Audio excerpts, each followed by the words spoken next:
What's up, guys? A lot of F1 news floating about today. Lewis Hamilton may have taken part in his final Grand Prix of 2020. The Haas team, after such a difficult weekend, announced yesterday the replacement for Roman for this weekend. That will of course be Pietro Fittipaldi, but today they've announced a brand new driver that'll be in their car for 2021. Also, Sergio Perez, the guy that came so close to a brilliant podium on Sunday, has given his own press conference to talk about his future and where he might be driving next year too. So we're going to talk about all of that today.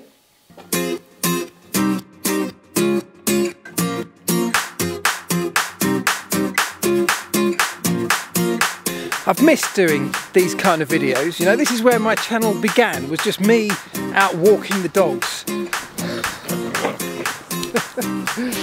Or the dogs out walking me, perhaps.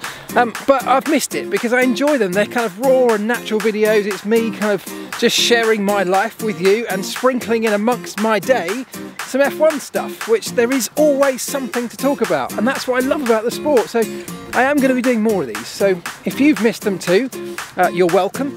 If you hated them, I'm really sorry.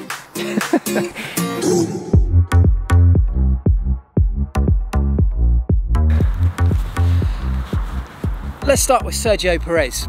He scheduled a live stream on YouTube last night. I mean, who does that on a Monday night? And just like a live stream that you might be more familiar with, it was an absolute calamity. He had all sorts of technical disasters going on. There were VTs playing over and over again. It was no sound at one point. It was a disaster, which made me feel a lot better about the disasters that are quite often my live streams on a Monday night too. But anyway, whilst a lot of people thought that this live stream was going to be some big announcement about his future, it was much more of a reflection on what's gone for 2020 and where his future may lie. But the crux of the whole point was, it's Red Bull or nothing for 2021. Confirming that Red Bull is his strongest and only option in Formula 1 for next year, and if he doesn't get that seat, he will look outside of the sport to do something else, which I thought was quite interesting. The ball is very firmly in Red Bull's hands, and they say they won't make a decision until the season has finished. So what would you do if you were Red Bull? Would you go for an in-form Sergio Perez, who, a bit like Hülkenberg, comes with a vast amount of experience and dependability in that sense, that could be there to back up your star driver in Max Verstappen and bring home the points for the team? Or would you keep faith in Alex Albon, given that there's been a huge amount of investment through time and energy in building him into a Red Bull driver? He's just starting to show glimmers of hope and improvement in that sense, but is he being consistent enough to deserve that seat for 2021? Let me know in the comments what you do. I was crossing this road behind me just yesterday, and former F1 driver Max Chilton nearly ran me over in his Porsche 911. I messaged him afterwards. He doesn't live necessarily too close to here, but I recognised the car, I recognised him in it, and I managed to step back out of the way. I messaged him afterwards to say, mate, you just nearly ran me over. But the car was so beautiful, if I was going to go out by being run over by anything, that's a good way to go. Yeah, me too. Yeah, fantastic. Alright, well I look forward to receiving it, and I shall speak to you soon. Thanks, Marion. Cheers, bye-bye. Bye. Wow, well that was a call, one of a number of calls I've had over today and yesterday trying to set up the video that I do every year, which is my Christmas gift idea video for F1 fans. So slightly unusual or different Christmas gifts for the F1 fan in your life. That video will be coming to you next week, early next week I think, and I've been setting up some of the products that I want to show in the video. Now every year people do this, I'm very grateful, people send me some really cool and different unique things which I can then choose to put in the video. But this year, rather than just be selfish and keep them for myself, which I've done in the past, I'll be honest, I'm going to give them back to you guys. So that's going to be really exciting. There are some competitions coming off the back of that video that will allow you to win the gifts that I'm promoting or suggesting in the video. So that's cool, isn't it? Hopefully you might even get them before Christmas if you're lucky. So that's very cool. So that's happening, that's that. A lot of work going into that one. I've also got a briefing call on Zoom in a moment for one of my talks that I give. As you may know, I spend a lot of my time, or did spend a lot of my time, travelling all over the world, talking to businesses and organisations about how Formula One builds high-performing, elite-level teams, how we get the people in those organisations to buy into this elite performance, high-performance level that they all operate at, and how those organisations can take some learnings from that and benefit from them. Well, all of that in 2020 has gone online, so we're no longer travelling around the world doing it. We're doing it from right here on Zoom. I've got a briefing call for one of those, which is happening tomorrow, the briefing call today. I've got another one on Thursday. So it's starting to come back. Things are starting to come back, just in a very different way. And speaking of changes, on a slightly different subject, the Haas team are changing their entire racing driver lineup for next year. And this morning they announced that Nikita Mazepin will become one of their 2 new drivers for next year. Now, a driver that's definitely not short of talent. He's won races. He's doing very well in Formula 2. You know, he's a decent racing driver. He's running a development program, a private development program, running a 2-year-old car. He's done some stuff with Force India in the past, so he's not unfamiliar with Formula 1 machinery, but next year he'll get to race it. So what do we think of this? Because yes, he's a talent, but is he the very best talent? Is he the best driver for that car? That's definitely open for debate. But then Formula 1 isn't always just the best drivers. He's a driver that brings a huge amount of funding.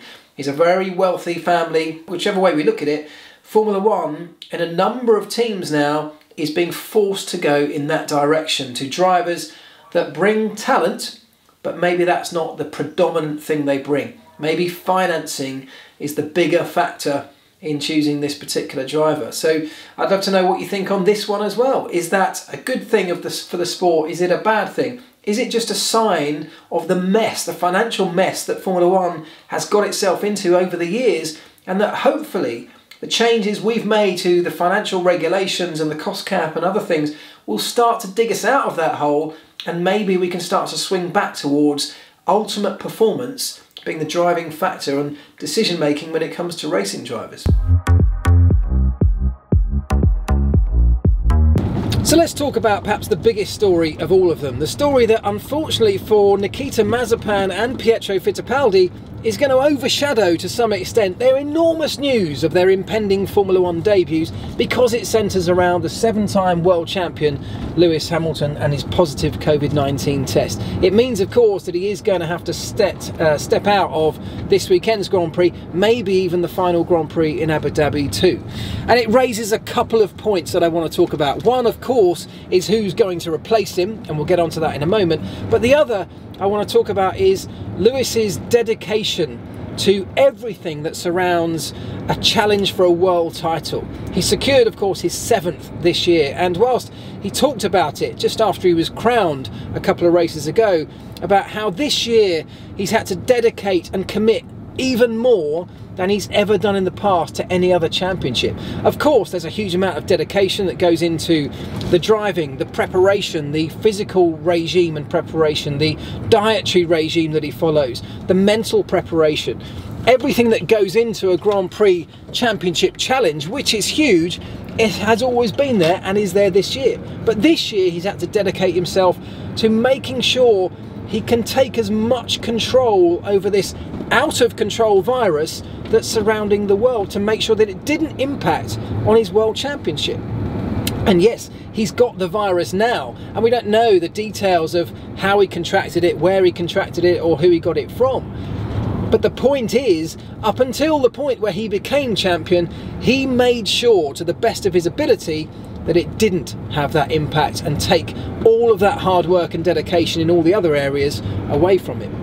It meant staying in his bedroom, in hotels, sleeping in kind of motorhomes at the racetrack instead of travelling. It meant not going out with friends, not having dinner with other people, staying in his room, watching TV, getting room service, and essentially isolating for a huge part of this year. You can look at that and go, well, hang on, he's being paid millions of pounds. Of course he can manage to isolate for a few weeks in a fancy hotel. Absolutely, other people have it far harder. But the point is, I'm fairly sure I'm right in saying that I don't think any other driver went to the levels that Lewis Hamilton has gone to over the course of this year, and at least in some part that's why he's a 7-time world champion.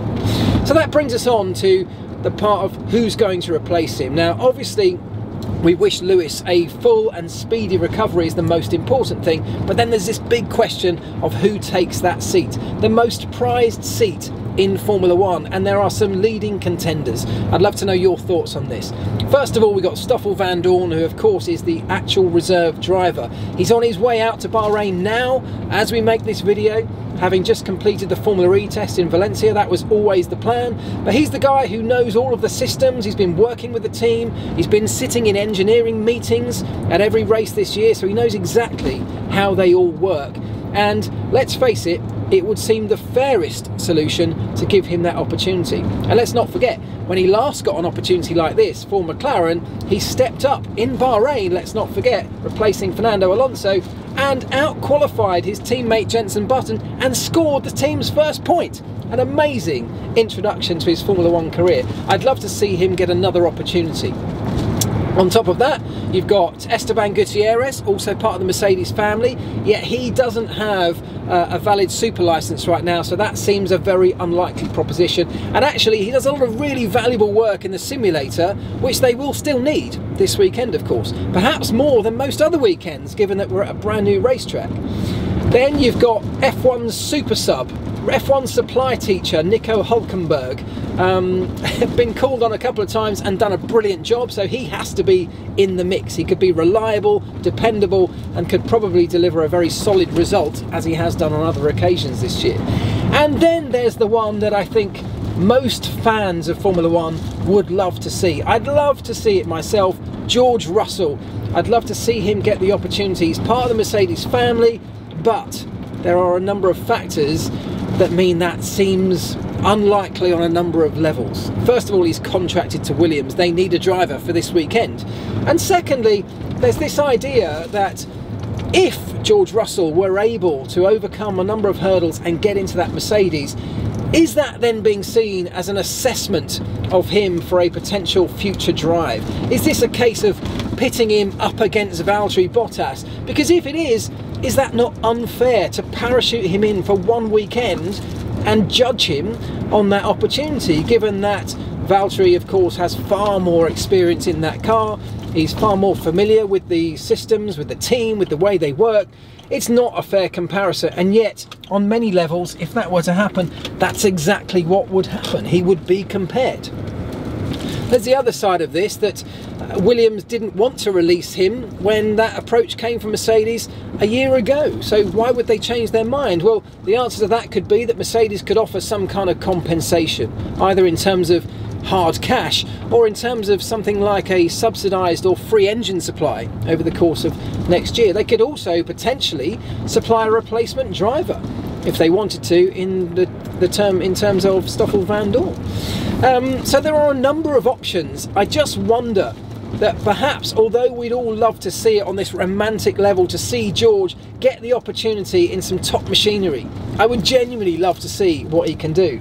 I wonder if it's actually could end up being a poison chalice for him, because if that's his one big shot to be compared and to be assessed, is that a fair assessment to be dropped into a car alongside a guy like Valtteri, who's seemingly underperformed on so many levels over the course of this season?